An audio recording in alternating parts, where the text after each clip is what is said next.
လုံးပဲမင်္ဂလာပါ The Ratio ကနေပြီးတော့ကြိုဆိုပါရစေဒီပွဲကျွန်တော်တို့ Newcastle နဲ့လီဗာပူးပေါ့နော်ဒီ Premier League အဖွင့်ရာသီပွဲစဉ်တစ်ပွဲဘယ်လောက်ထိဒီရင်တမမနဲ့ဖြစ်စေနိုင်လဲဆိုတာကိုဒီပွဲကနေတက်တည်ပြပါတယ်လို့ဆိုရမှာပေါ့နော် Newcastle နဲ့လီဗာပူးတို့တစ်ဖက်နှစ်ကိုးစီတေးကြတဲ့ပွဲစဉ်ကဒီနစ်စနစ်ပိုင်းဆိုင်ရာတွေအပြန်ဆိုင်တွေဒီအမှားယွင်းတွေနောက်ပွဲချိန်တော့ပေါ့နော်ရင်ကုန်စရာ drama တွေနဲ့ဒီ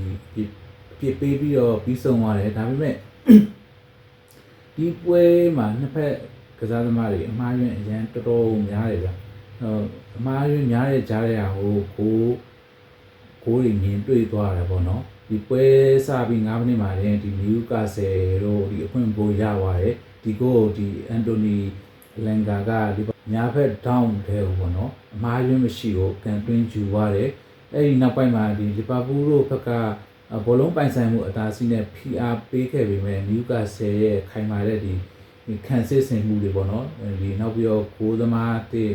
Lucas Hernandez ရဲ့lesson ပြမှုတွေဒါတွေကြောင့်ပထမပိုင်းမှာပဲဒီ Newcastle ကလီဗာပူးကို 1-0 ဆိုတဲ့ရလဒ်နဲ့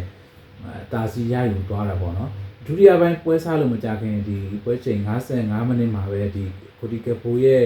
ကန်တွင်းရယူမှုနဲ့တင်လီဗာပူးတို့ရှေ့ပါကိုပြန်လည်ရရှိခဲ့တယ်ဒါပေမဲ့အဲ့ဒီဟာပျော်လို့တော့မဆုံးသေးဘူး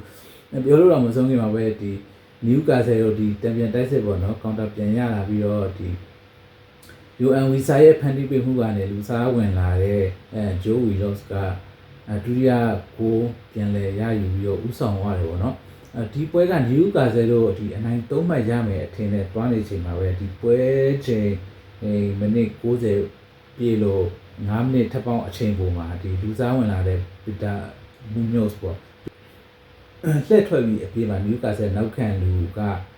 သူ့ကိုဒူးနဲ့တားတယ်ဆိုပြီးတော့ penalty ရသွားတာပေါ့နော်ဟုတ်ဒီပွဲဆိုကျွန်တော်ဆိုလို့ရှိရင်ချိုးမိလို့တော့ထင်တာအဲ့ဒီ penalty ကို Dominic Szoboszlai က penalty ကိုအမှားယွင်းမရှိကန်တွင်းရယူသွားလို့လီဗာပူးတို့ကန်ကောင်းပြီးတမှတ်ရယူသွားတယ်လို့တော့ကျွန်တော်ပြောလို့ရတယ်ပေါ့နော်ဒီပွဲမှာလီဗာပူးဘက်ကဂိုးပေါက်ကန်တွင်းမှုက28ကြိမ်အထိရှိတယ်ဂိုးသမားလက်စွမ်းပြမှုတွေကတော်တော်ကြီးကိုကောင်းမွန်ခဲ့တယ်လို့ကျွန်တော်တို့ပြောရမှာလီဗာပူးကတော့ Newcastle နဲ့တွေ့တိုင်းပဲဒီရုံးကန်နေရတယ်ရုံးကန်နေရဆဲလို့ပဲကျွန်တော်ကတော့ဆိုချင်တယ်ဒီပွဲမှာလီဗာပူးရဲ့အထူးပြဿနာက main defender ပေါ့နော်DF နေရာမှာ Gravenberch ကပြီးခဲ့တဲ့ရာသီရလောက်တိတ်ချန်ရှေ့စွမ်းမကောင်းခဲ့ဘူးဒါပေမဲ့ဒါရာသီအစပွဲစီမလို့လာလဲကျွန်တော်ပြောတတ်သေးဘူးပေါ့နော်ဒီ ball possession တွေအရာဆိုလို့ချင်းဒီ final သက်ဆုံးထဲမှာတိရအောင်မပေးဖို့နိုင်တာတွေကလည်းအဓိကပြဿနာပေါ့ဒါကြောင့်လည်းဒီ Isak ကရှေ့စွမ်းပျောက်သွားတယ်လို့ဖြစ်နေတယ်ကျွန်တော်အမြင်ကြားလို့ရှိရင်ဒီနောက်တစ်ခုကကျွန်တော်အမြင်နောက်တစ်ခုပြောရရင်ဆိုရင် full back တွေပေါ့Carcass နဲ့ဒီ frame ပေါင်ကattacking ကောင်းတယ်ဒါပေမဲ့သူတို့ရဲ့ဖြစ်တင် ball တွေ cross ball တွေမမြင်ရတဲ့ခါကျတော့ကျွန်တော်ဟိုတုန်းကJurgen Klopp လက်ထက်တုန်းကဒီပြိုင်Jurgen Klopp လက်ထက်တုန်းကဒီ Robinson တို့နောက်ပြီးတော့ဒီ Alexander Arnold တို့သူတို့ရဲ့ဖြစ်တင် ball တွေရပြီဆိုလို့ချင်းကိုရမယ်ဆိုတော့အတွေးမျိုးကျွန်တော်တို့အခုလက်ရှိမနေဘူးပေါ့ဒီဟာကိုကျွန်တော်တို့အစားထိုးပြန်ပြီးပြင်ဖို့လိုရတယ်နောက်ပြီးတော့ဆာလာနေရာပေါ့ဆာလာထွက်သွားပြီးနောက်မှာသူ့နေရာကိုအစားထိုးနိုင်မှုရှိသေးဘူးသူ့နေရာကိုအစားထိုးနိုင်မှုအတွက်ဒီကောင်းကောင်းထက်ချော်လို့ပဲအခုကသူ့နေရာမှာကစားနေတဲ့ကောင်လေးကအရန်ကိုငယ်လေးငယ်တယ်အတွေ့အကြုံလေးနေတယ်သူကသူ့စီကဖြစ်တယ်မောလည်းမရဘူးchance လည်းမပေးနိုင်အောင် create လည်းမလုပ်နိုင်ဘူးပေါ့နော်သူကချင်းလုံး link ခောက်ပဲသူစူးစမ်းနေတယ်ဒီဟာကိုပဲကျွန်တော်မြင်တယ်ဒီဆာလာနေရာကိုကောင်းကောင်းအစားထိုးနိုင်မဲ့လူတယောက်တော့လေဘောဘက်ကတော့ကျွန်တော်တို့ဘောတင်ရတော့ဝယ်တင်နေပြီလို့ကျွန်တော်မြင်တာပေါ့ဒီပွဲမှာနောက်ချက်ကျွန်တော်ပြောချင်တာကဒီ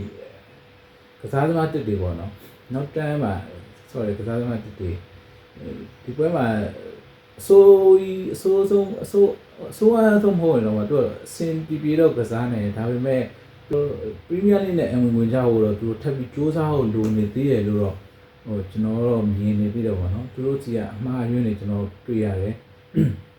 ကောင်းမွန်တဲ့ဖြစ်ထုတ်မှုတွေလည်းတွေ့ရတယ်ဘောလုံးလူယူဖြစ်ထုတ်တာတွေနောက်ပြီးပြန်လဲပြီးတော့တိုက်စစ်စင်မှုအတွက်လမ်းကြောင်းခင်းမိတာဒါမျိုးလည်းတွေ့ရတယ်သူတို့ဘက်က တစ်ဖက်အသင်းကကိုရလူမိဘအရှင်တွေဖြစ်ထုံးမှုမသေးချာလို့ကိုရလူမိဘအရှင်တွေပေါ့နော်အင်ဂျင်ဘက်ကတက်ပြီးတော့ကာကွယ်လိုက်ရတာမျိုးဒီလိုအရှင်တွေကိုလည်းကျွန်တော်တို့တွေ့ရသေးတယ်ပေါ့နော်ဒါကလည်းပရီးမီးယားလိပွဲစဉ်အစမို့လို့လားဒီကျွန်တော်တို့ဆက်ပြီးတော့စောင့်ကြည့်ရအောင်ပါပေါ့ဒီပွဲရဲ့အရှင်တွေအားလုံးကိုတုံးသက်ရမယ်ဆိုလို့ရှိရင်တော့ကျင်းသေးတယ်ဗျာကျွန်တော်တို့လီဗာပူးအသင်းမှာဗာဂိုလာကိုရအောင်ခေါ်မခေါ်နိုင်ရင်တော့ကိုရီကပိုလည်းရှေ့ဆက်ဒီခြေစွမ်းအတိုင်းဆိုလို့ရှိရင်တော့ပွဲဆက်များလာလို့ရှိရင်သူအဆင်ပြေမှာမဟုတ်ဘူးနောက်တစ်ချက်ကIsak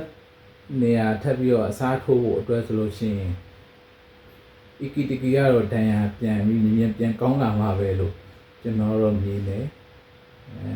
နောက်ပြီးတော့ဆာလာနေရာကတော့မဖြစ်မနေပေါ့ဗျာဆာလာနေရာကတော့မဖြစ်မနေအစားထိုးရမယ်သူ့နေရာအစားထိုးဖို့လီဗာပူးတင်ပိုင်ရှင်တွေဘက်ကတော့ကြိုးစားပေးတင်တယ်လို့ပဲကျွန်တော်မြင်ပါတယ်လို့ပွဲစဉ်က38ပွဲတော့မှစက္ကန့်အောင်ဆိုတော့ဒီတပွဲနဲ့တင်ကျွန်တော်တို့1-1ဆိုတာကဂျင်းနဲ့ဆရာကောင်းတယ်လို့ရလက်လို့ပြောလို့ရပါတယ်နောက်ပွဲတွေမှာလည်းဒီထက်ကောင်းတဲ့ရှေ့စွမ်းတွေကိုကျွန်တော်တို့ပေါ်လာအောင်မလားဆိုတာဆက်လက်ပြီးတော့စောင့်ကြည့်ရအောင်ပါဘောနော်အားလုံးလည်းကျေးဇူးတင်ပါတယ်ဗျ